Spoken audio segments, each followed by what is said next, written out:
Shalom, selamat datang di Renungan Singkat STT Saint Paul Bandung. Sebelum kita memulai, mari sama-sama kita berdoa. Tuhan, kami bersyukur untuk segala kebaikan-Mu dalam hidup kami. Tuhan, untuk renungan pada hari ini, biarlah Engkau yang memimpin. Terima kasih Tuhan, amin. Renungan hari ini saya ambil dari Mazmur 62 ayat yang ke-7, yang berbunyi, pada Allah ada keselamatanku dan kemuliaanku. Gunung batu kekuatanku, tempat perlindunganku ialah Allah. Dalam hidup ini kita seringkali melakukan aktivitas yang melibatkan orang lain. Aktivitas yang ada di tempat pelayanan ataupun aktivitas lainnya yang kita lakukan sehari-hari. Ada perilaku orang lain yang menyenangkan hati kita, yang membuat kita senang, tapi terkadang ada juga perlakuan yang bisa membuat hati kita merasa tidak tenang. Atau mungkin membuat hati kita gelisah, marah, kesal, dan lainnya. Perlakuan itu bisa saja termasuk diperlakukan secara tidak adil, tidak dianggap, atau bahkan kita merasa tidak dipandang. Jadi kita merasa bahwa segala sesuatu yang sudah kita lakukan itu tidak dihargai oleh orang lain.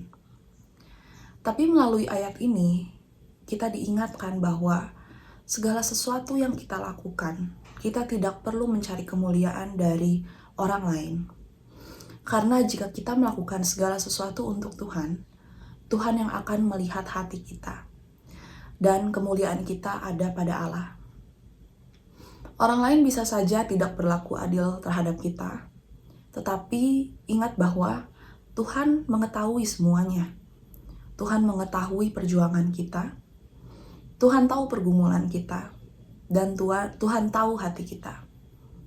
Kita tidak perlu berkecil hati jika orang lain tidak menghargai apa yang kita lakukan. Terutama misalnya dalam pelayanan, terkadang orang tidak melihat apa yang kita lakukan, orang tidak melihat perjuangan kita.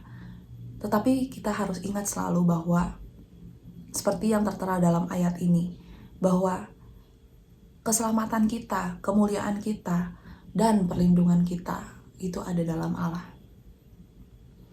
Jadi jika ada di antara kita yang sedang merasa bahwa dunia ini tidak berlaku adil terhadap kita, pusatkanlah hati kita kepada Tuhan, yang mana keselamatan, kemuliaan, kekuatan, serta tempat perlindungan kita berada di dalam Tuhan.